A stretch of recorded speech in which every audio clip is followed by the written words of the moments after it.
Isa is a trans Latina activist, a national leader in LGBT immigrant rights movement, and the deputy director at Transgender Law Center. She works extensively for the release of transgender women from ICE detention and to end all deportations.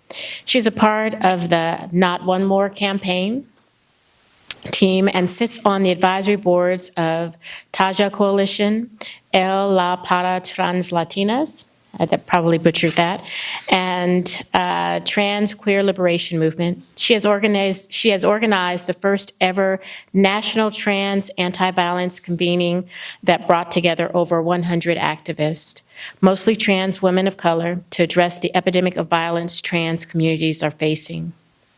Isa is passionate about building the leadership of transgender communities, especially TWOC, who experience high levels of discrimination and violence. She is leading programmatic strategies to help build a leadership pipeline through the creation of training and leadership gatherings to share advocacy tools and strategies. Isa believes that a stronger and more vibrant transgender community is possible when we abolish oppressive systems that criminalize all of our communities, especially trans and queer communities of color. Please join me in welcoming Isa Noyola.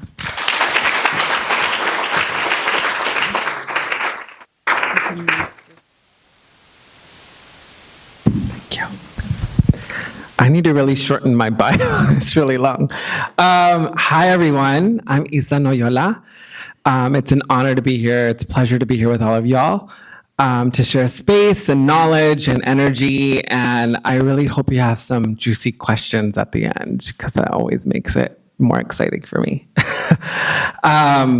So a little bit about myself. I'm Isa. My family came into this country in the 70s at a different time, different administration. The borders were so much more, it was a different sort of context. Folks could like cross, go to the grocery store, go back. It was no big thing and everything was fine. Nothing burned down. And my parents came into this country in the 70s, and I was born in Texas. And my family moved to the Bay into California in the 80s, so I've been in the Bay ever since. And I grew, like a lot of, after college, I grew my activism really out of a need to connect with my community, to connect with queer and trans folks in the Mission neighborhood of San Francisco. This is before the tech boom and sort of the changes that have happened. So when I first started,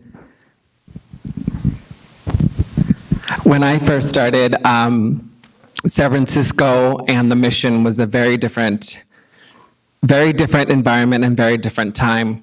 But I was blessed to really understand what it means to be a trans woman, a trans Latina, a trans woman of color. And out of college, you know, I was like bright-eyed, bushy-tailed, like, I'm gonna volunteer, I'm going to help my community. And I remember doing like an English language learner program for queer and trans immigrants. And one of the first students was this trans woman from Nicaragua who had like faced so much violence, who had faced family rejection. And she was like the first student. She came with her notepad.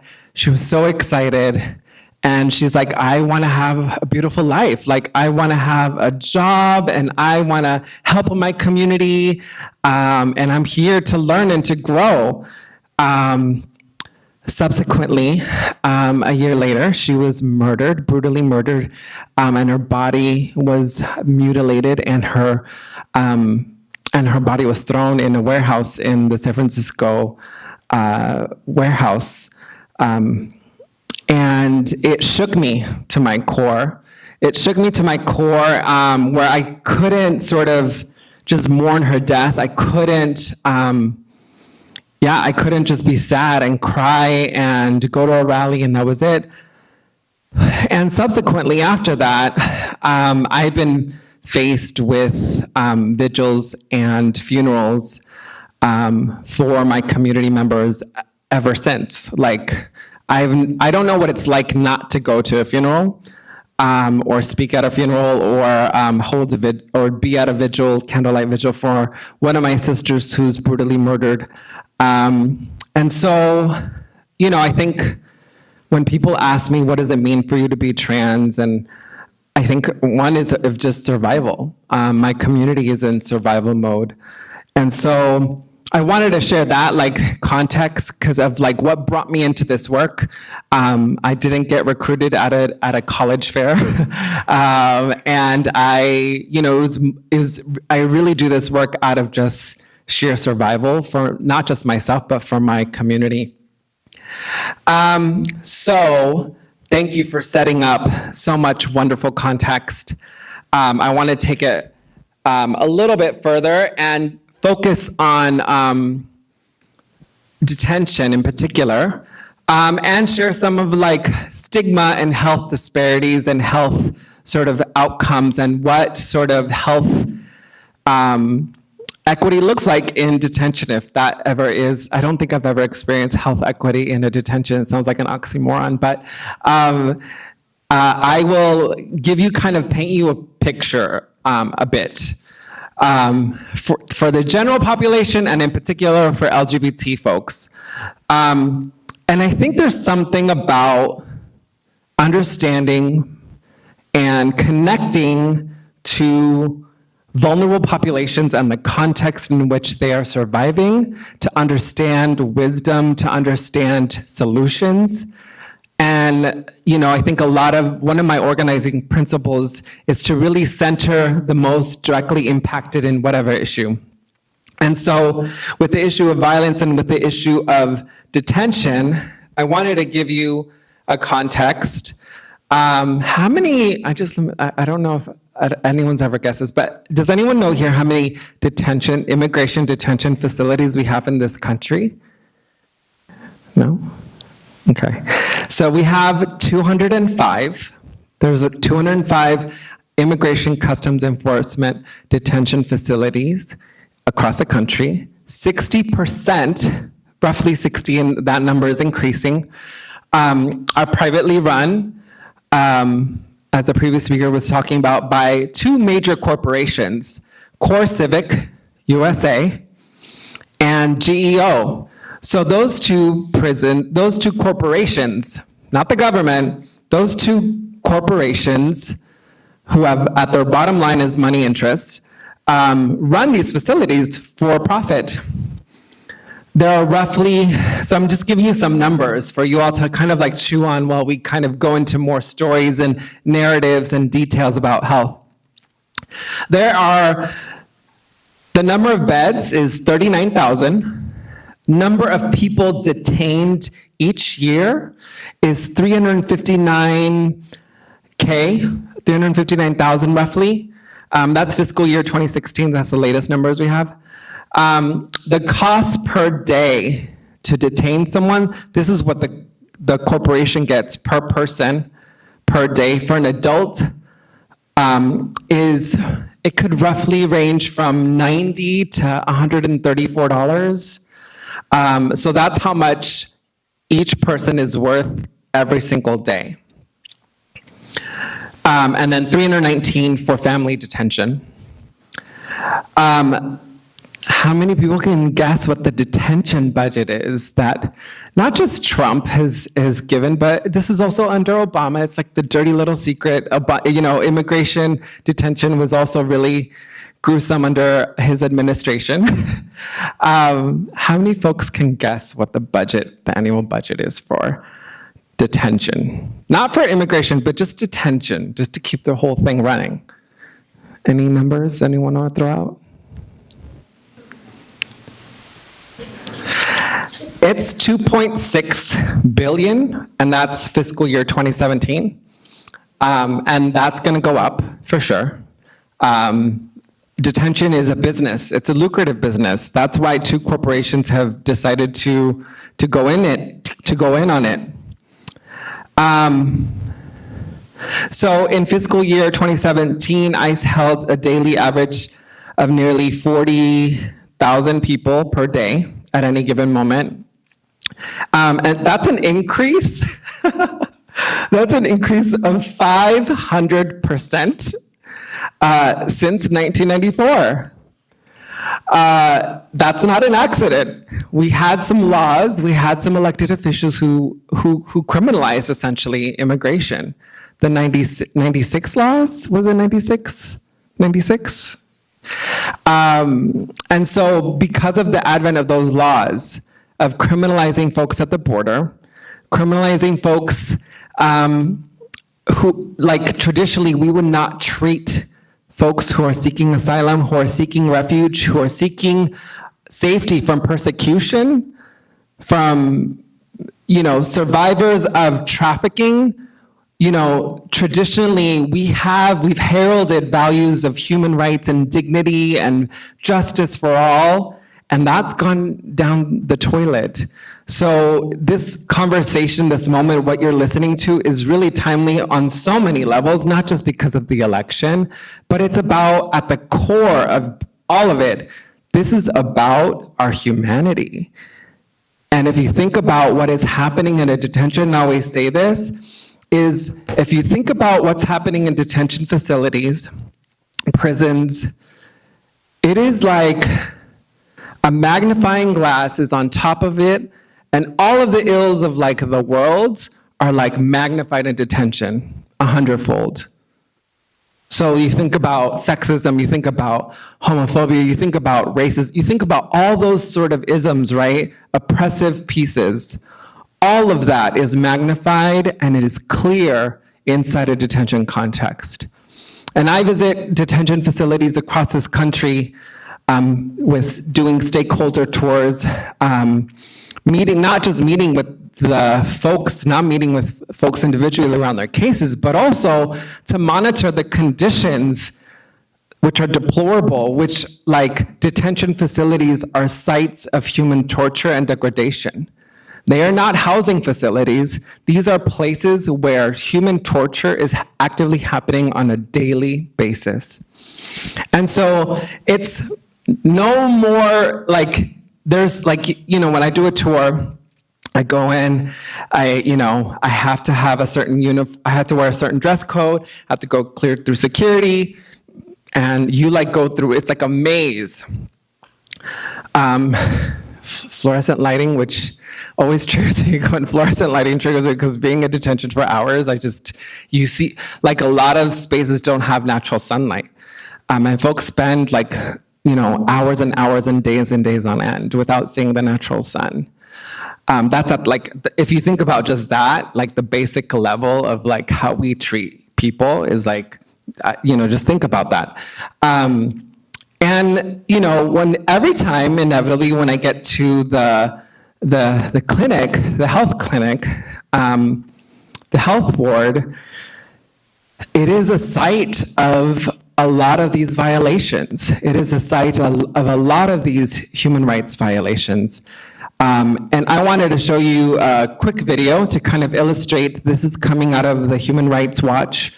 This is a global sort of organization that not just is critical of US, but is like globally looking at sort of human rights violations.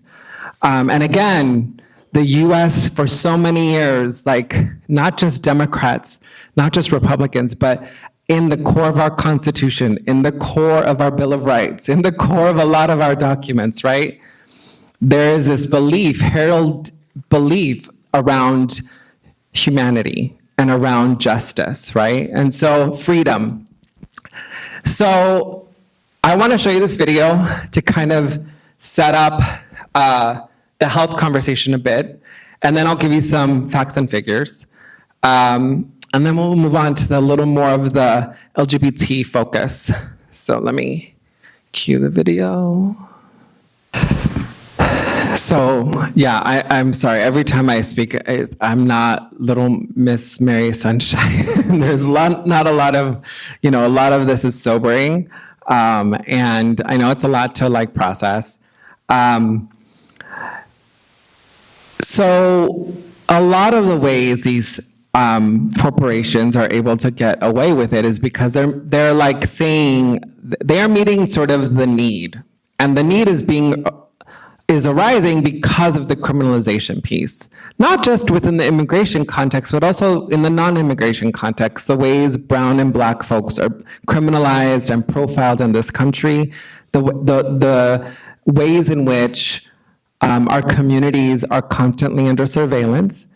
And so when you have collusion with various entities like the police, with immigration, and Customs Border Patrol, you have these perfect mechanisms to not just round up folks, but also detain them and keep them there indefinitely. And that's really important, especially in the context of vulnerable populations, especially, in regards to my community, LGBT folks. Again, the norm is never to detain folks while they were in their process, their legal, the right way to do it. This whole line that people throw, if people would just do it the right way and get in line, that's sort of the answer people throw around reform or how people should do things correctly. But the truth of the matter is, the right way in this moment is not realistic. It is a system that it was designed to not really understand the nuances of our humanity and of people who are fleeing violence, of people who are seeking asylum, and people who are fleeing persecution. So these detention facilities have proliferated. They've grown around the country, either brand new facilities, which, like Core Civic, they have everything in-house. So it's all systematized and operationalized in this very scary kind of apocalyptic kind of way. They have the construction folks, it's all prefab. They can build these facilities in like that. They have the staff all systematized. They have all the care. They have the transportation. It's all in-house. So they can run, and they're growing at an exponential rate. So many times folks ask me, so why are all these violations happening? In terms of healthcare, in terms of why are people not getting treated? Well, I'll tell you, it's not because of a lack of policies, and it's not because of a lack of advocates. If you do detention work, you'll come to understand that there's binders both around the Prison Rape Elimination Act. There's regulations. There's a national-based performance standards on detention, thick of how the treatment and standards are for detention, for detaining people and specific communities. The fact of the matter is, that is all not really followed, when we think about vulnerable populations in particular. And because of the current administration's sort of hell-bent intention to instill fear, that is creating also this culture of fear and understanding of how we see each other.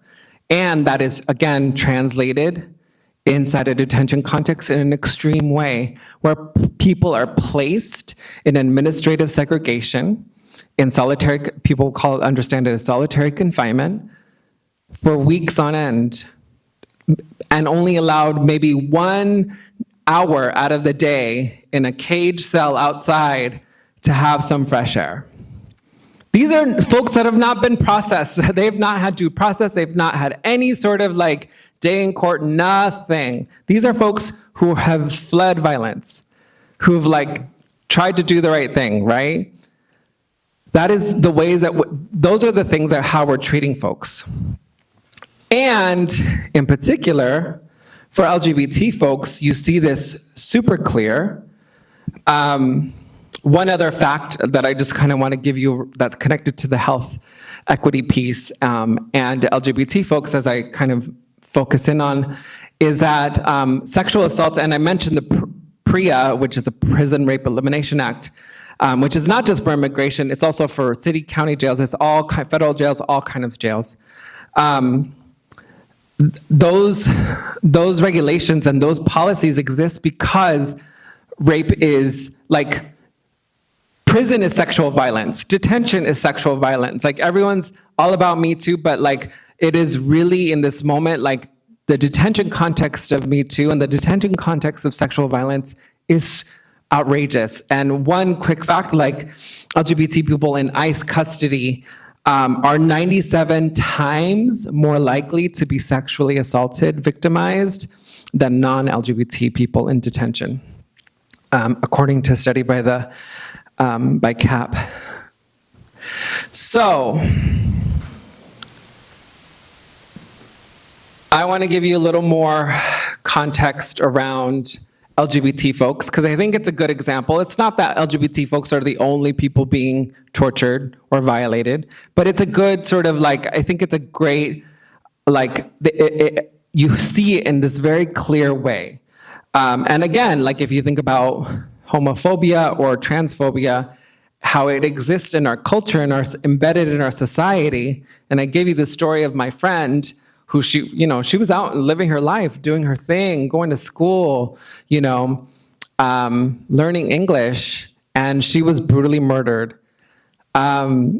This is really seen inside detention. And I think, the violence piece is a really important health factor. If you think about the ways in which stigma and health outcomes go hand in hand, it's something to really understand, in particular, why it's critical to understand within LGBT communities. Because around the world, LGBT folks are criminalized.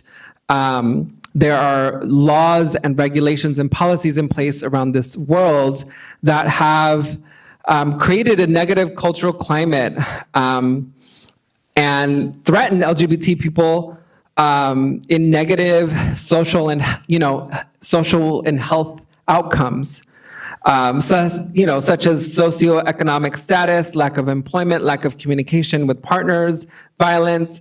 As I said earlier, much higher HIV rates, and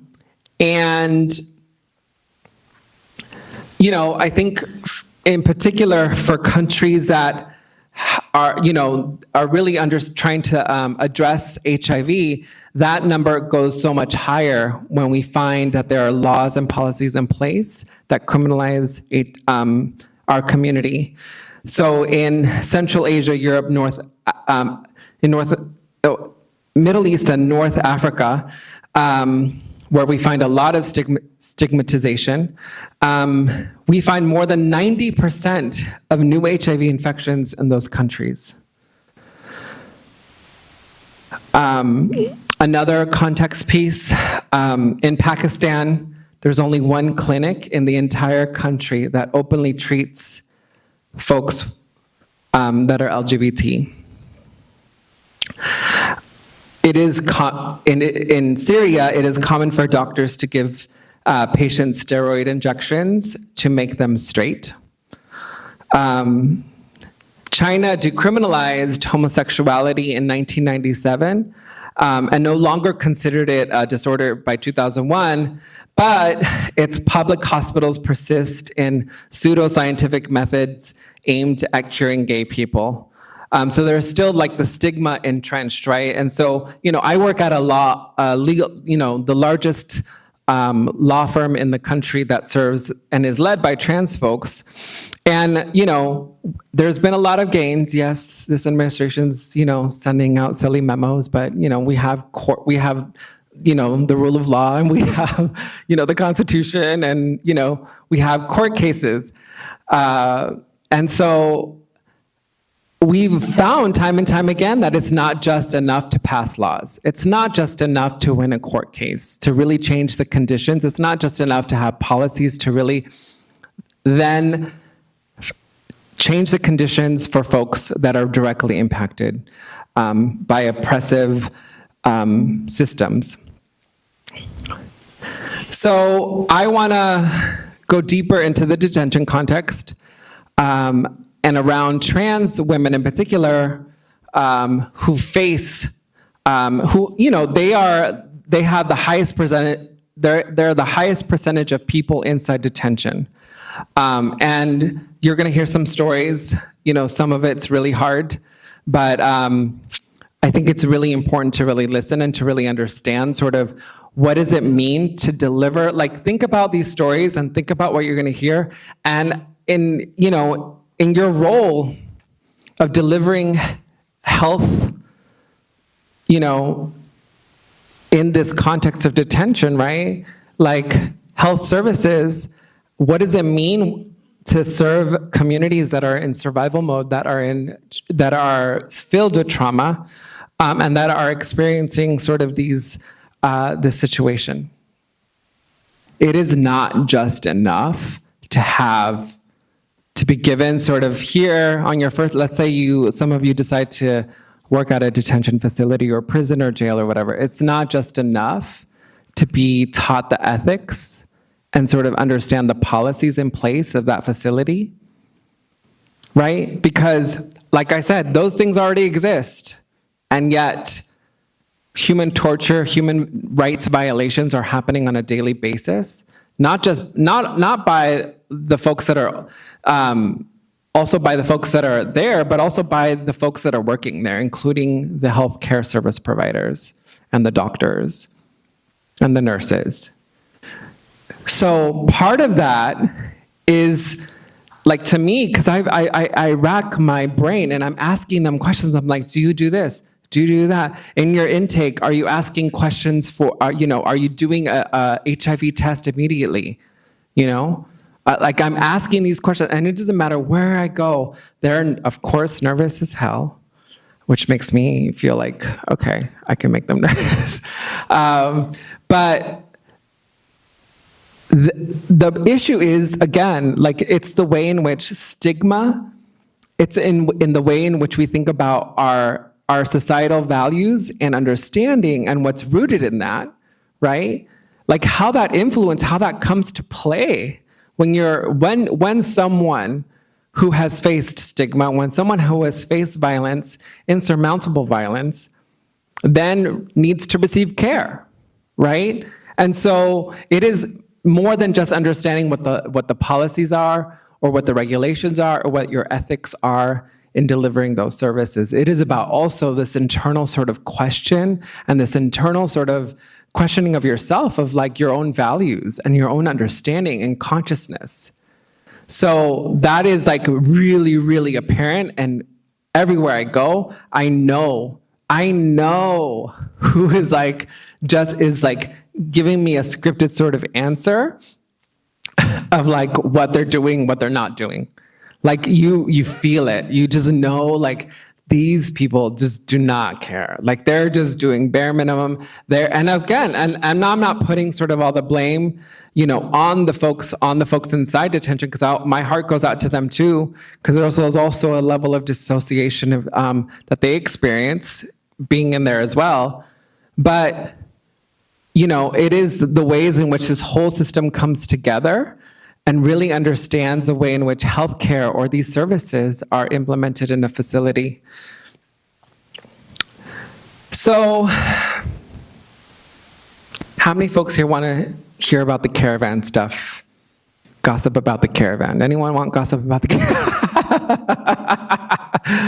So, here we go.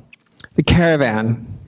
People have been coming, people have been migrating for centuries. Migration, it is embedded in every single human being.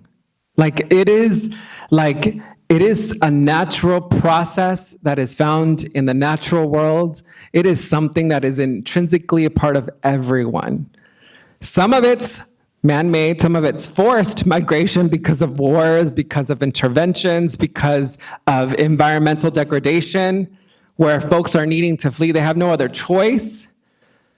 But if we think about it as a whole, that is not something that a wall or policies actually can curtail. If you think about the biggerness, the fullerness of our history and of our civilizations, not just the US, not just being an American, but the world, you see that how the patterns of migration, the push factors of migration exist for everyone. And so this talk about caravan, like, it is so interesting to me how it's politicized in these very strategic ways to, again, instill fear. Like, it's like the zombie apocalypse. Like, I feel like I'm watching Day of the Dead when I'm like, or sorry, not Day of the Dead, Walk of the Dead? Walking Dead, yes. Like, I'm like, is this the news or is this like the zombie apocalypse? Like, like the rhetoric is so interesting to me, the words that people are choosing. And so it's really interesting to understand that human suffering is being politicized in this very disturbing way. Like, that should really disturb all of us in this like core sense, that how human suffering is being like used as a political ploy. So, I think for folks to really like kind of just like read in between the words, like kind of, think outside a little more from what folks are telling you.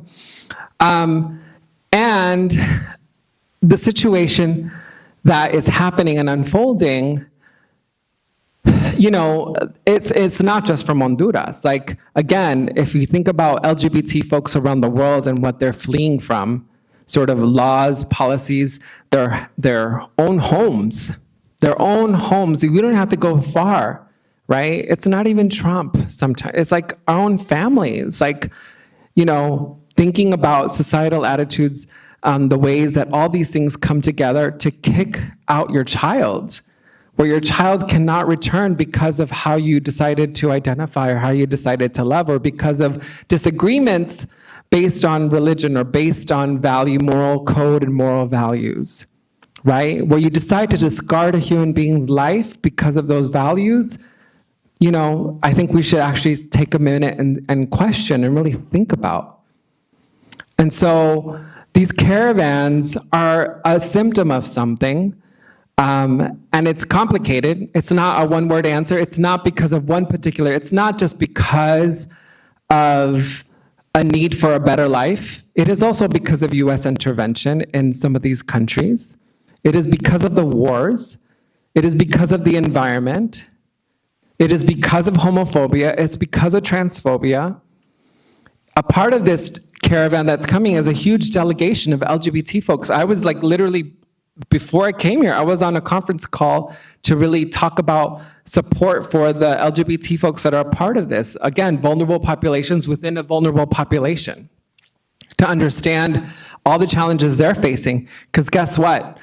On their route, a lot of the refugee homes and a lot of the hostels for immigrant refugees that are along the border, and also when they get to the border, are run by religious institutions, are run by Catholic charities. And the experience that they then face in order to get a meal, have a night of rest, take a shower, is you can't identify as a trans person. Like, take off your lipstick, take off your, put your hair back, take off your dress. You're not a woman, you're a man. In order to receive basic human service, basic human dignity, basic human sustenance. And so there are unique challenges for LGBT folks migrating. There are unique challenges for the caravan in this moment. Well, they will be actually at the border waiting. It's going to be a waiting game because the US government has decided under Jeff Sessions to, with a fine-tooth comb, review these asylees for frivolous cases. They're going not just for these folks, but also they're going back for a lot of these cases that they've approved and going with a fine-tooth comb and seeing what is frivolous, which is then delaying the process. It is then it's raising the bar higher for folks doing it the right way, when already they have survived so much. They're needing to understand then this convoluted, once they get to the border, they're entering a whole other world. It's like a whole other game that they're going to enter. And so they then need to also understand part of the health risks and health assessments that need to be made. And the capacity at the border is really low, especially around health. So I'm just like, there's every example I have is like so gruesome. You know, how this is manifested is, you know, Roxana, who was from Honduras from a caravan earlier this year, she, an HIV positive trans woman, came from Honduras, did the whole trek, did not know, did not disclose. At the border, no one asked, no one made an assessment, no one like triaged, and she was placed in detention. She was placed in hieleras. Her health deteriorated. She died in custody. She died in ICE custody. And guess what? That wasn't the first time an HIV positive trans woman had died. Victoria Arellano was another woman who died handcuffed, denied medical treatment, was HIV positive, in detention. This is happening in our backyard. This is not far off. We've had, you know, here in the Bay Area, we've had contracts with ICE in our city jails. In California, we do. We have facilities run by private corporations and run by our cities. So it's not like it's happening in some other country that, you know, doesn't have democracy, you know.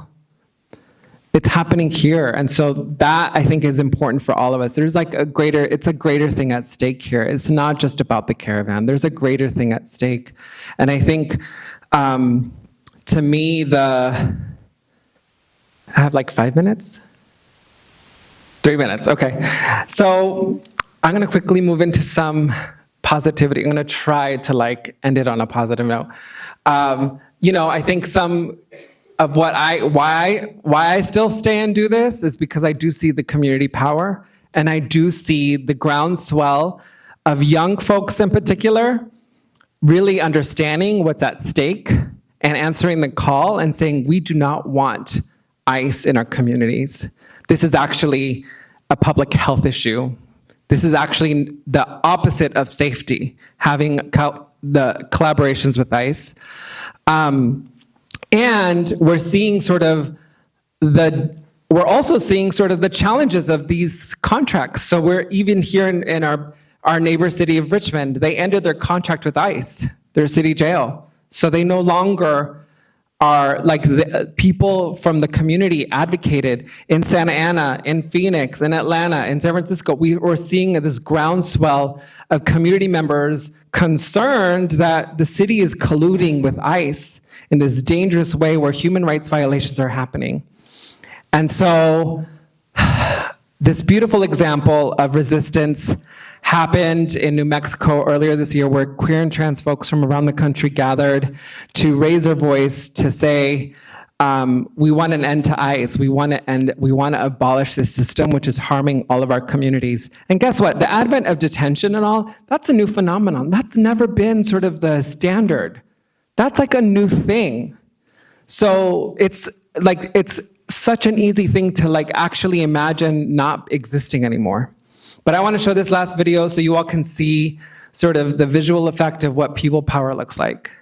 That uplifted your spirit, and that you know that folks are still in it.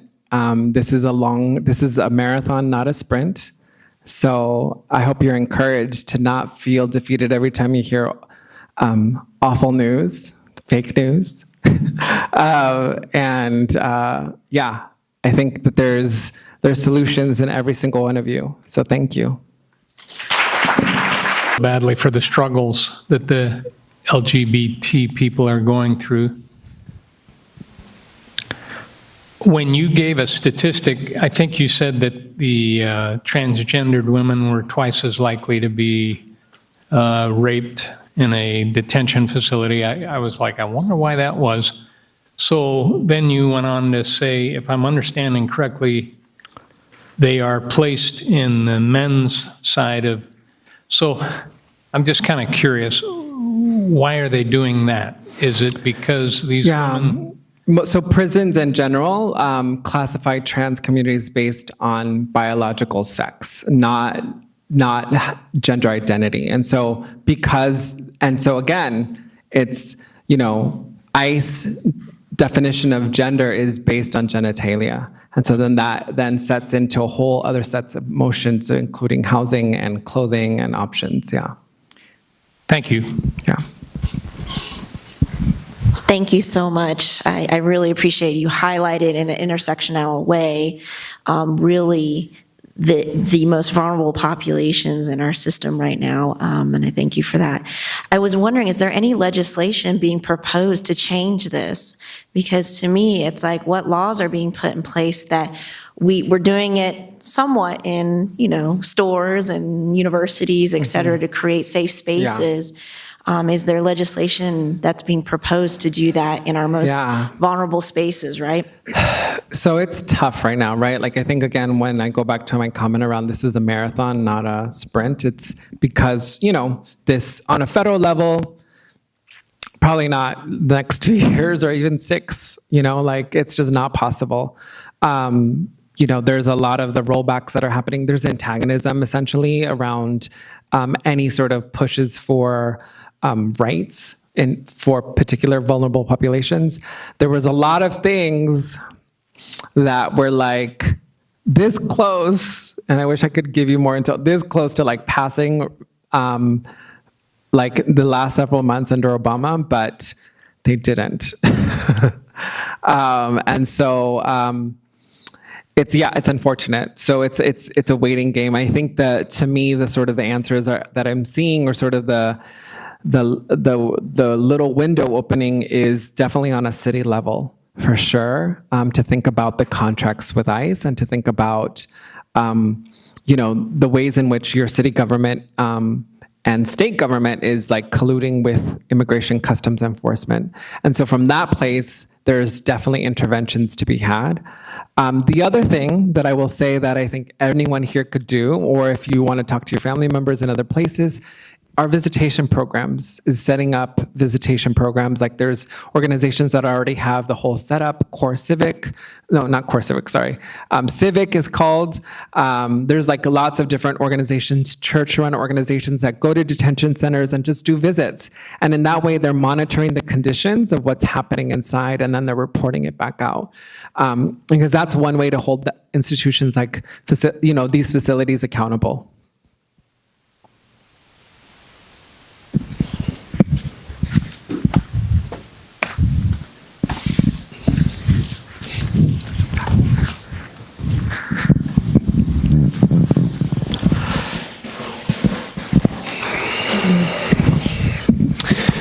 Thank you for your very powerful statements. What can cis people do in our advocacy to make sure that we prioritize trans people, and especially trans people of color? I think there's just a lot of ways. I would just say that from a basic principle of just having conversations around gender and really breaking it down in the nuances of gender and gender identity, and understanding language and understanding the history. Because from that place, I think that is like, this is not just a one-time thing. Like, it's whatever I said today, whatever like kind of spark, like, run with that. Don't just think that it's going to be offered to you in this way again. So there's going to be some your own personal sort of seeking and searching, right? And understanding that is really then going to get you to the next door, and get you to that next place and that next encounter of understanding and consciousness raising. So I would say that, there is a lot of harm. The rates of murder in this country for trans women of color, for Black and brown women, are extremely high. We're in the 20s already. I can't even count how many. And they're all young. The life expectancy of a trans woman of color is 35. So I'm an elder. and I shouldn't be around. So I think that there's a way that you all can think about it from a health perspective, and know that like it's not always going to be easy, that trans folks are going to offer up all the information in your intake. If you're encountering them, it's not. Even if they haven't like crossed deserts and the border and this whole like romanticized story of migrants, right? Like just for trans folks navigating daily life, like, you know, it is just because they're also afforded, you know, services doesn't mean that they're always they know what to do with it, you know? And so it's like you also have to understand and have a level of understanding of when you're interviewing, when you're asking questions, and also reading in between the lines. Because I will say, from all the times that I do legal intakes for folks, people are never like giving me the straight up answer the first time. I have to like go around things, ask things a second time, kind of reframe it, like, you know, make some jokes, you know, and break the ice. And, you know, I think at the end of the day, if you're thinking about healthy outcomes, you have to think about it in a less linear way. Any other questions? Okay, thank you so much, Isa.